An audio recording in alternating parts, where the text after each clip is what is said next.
اگر گورے جنات کے چکر میں پڑتے نا کبھی ترقی کر ہی نہیں سکتے تھے وہ. جیسے ہم لوگ ہر وقت ہر چیز جن پہ ڈال دیتے ہیں نا. گھر میں چوری ہوئی, چور نظر نہیں آ رہا تو جنات ہیں. اس سے چور کو بڑا فائدہ ہوتا ہے. چور کہتا ہے میری موجیں ہو گئی. ان کو چونکہ پتہ ہی نہیں چل رہا چوری کس نے کی ہے, تو بلی کس پہ ڈال دو, جنات پہ ڈال دو. ایک صاحب کے گھر میں چوری ہو رہی تھی, کہنا یار پتہ نہیں کون چوری کرتا ہے, لاکر بھی ہے, لاکر سے نکل جاتے ہیں. تو میں نے کہا آپ کے گھر کا ہی چور ہے, سیدھی سی بات ہے. کہنے لگے یار گھر میں تو میرے بیٹا بھی نیک ہے, فلاں بھی نیک ہے, فلاں بھی نیک ہے. میں نے کہا انہی نیک میں سے ایک چور ہے, بس یہ ذہن میں لگا. کہہ رہے نہیں میں نے معلومات کروائی ہیں, کسی نے کچھ کیا ہوا ہے, کوئی چور, کوئی جن بن کا چکر ہے. میں نے کہا خفیہ کیمرہ لگاؤ بتائے بغیر. پکڑا گیا, پھر انہیں کے گھر کا بندہ تھا. تو بعض دفعہ انسان جس پہ اعتماد کرتا ہے وہ خود چور ہوتا ہے. میرے ساتھ بھی ایسا ہو چکا ہے. میرے گھر میں چوریاں شروع ہو گئیں, میں پریشان یار. اور میں جن ون کے چکر میں نہیں گیا کہ جن نے کیا ہے, لیکن گھر میں اب مجھے اپنے گھر والوں پر اتنا تو اطمینان ہے کہ الحمدللہ چور نہیں ہے.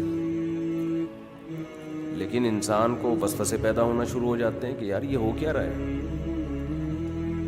تو رمضان میں تراویح میں جب یہاں پڑھاتا تو گھر والے بھی گھر پہ نہیں تھے. تو مجھے یہ تھا کہ میں تراویح یہاں پڑھاؤں گا, اس دوران چوری کا خطرہ زیادہ ہے. کیونکہ جب میں تراویح میں ہوتا ہوں تو چور کو پتہ ہے 20 رکعت سے پہلے اور بیان سے پہلے یہ تو گھر پہ آئیں گے نہیں, اور گھر میں گھر والے بھی نہیں ہیں. تو میں کسی بندے کو بٹھا کے جاتا, پرانی بات ہے 12 سال 11 سال پرانی بات. کسی بندے کو میں لڑکے کو نا ایسے ہی بٹھا کے چلا جاتا کہ جیسے ہی چور آئے نا دبوچ لینا. اس وقت یہ کیمروں کا زیادہ رواج نہیں تھا, کیمرے لگانے کا.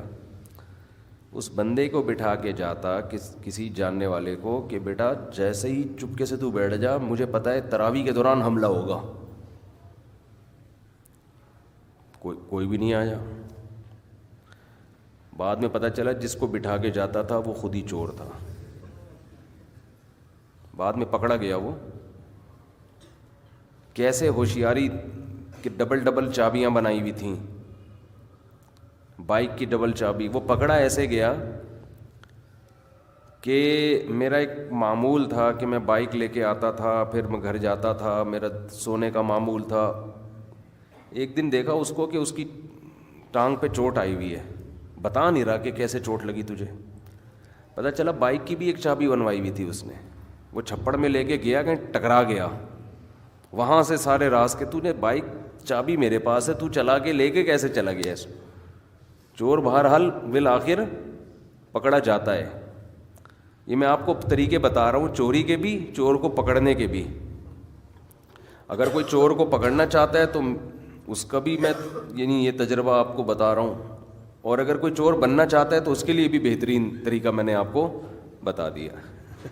ٹھیک ہے نا, کہ چابیاں بنوا لو, چابیاں بنوا لو اور پتہ ہی نہیں چلے گا کسی کو. اور کسی روحانی عامل سے بھی رابطہ کر لو چوری کرنے کے ساتھ ساتھ.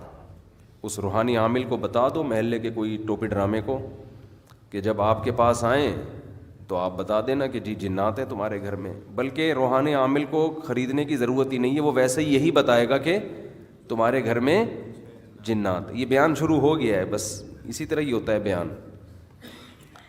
تو روحانی عامل کو تو بتانے کی ضرورت ہے ہی نہیں, وہ تو بیٹھا ہی اس کام کے لیے, اس کی دکان اس سے چلتی ہے کہ تمہارے گھر میں جن ہے, تمہارے گھر میں چڑیل ہے, تمہارے گھر میں بھوت ہے, تمہارے گھر میں مسور کی دال رکھی ہوئی تھی تو یہ کر دیا تھا, تو وہ بیل کے پتوں پہ کسی نے جادو کیا ہے. بیکار کیا بولے مسجد میں, پھر وہ گالیاں دینے کے علاوہ مزہ نہیں ہے اس میں. یعنی اتنی تمیز سے نہیں دل چاہتا ان لوگوں کے ساتھ میں بات کروں.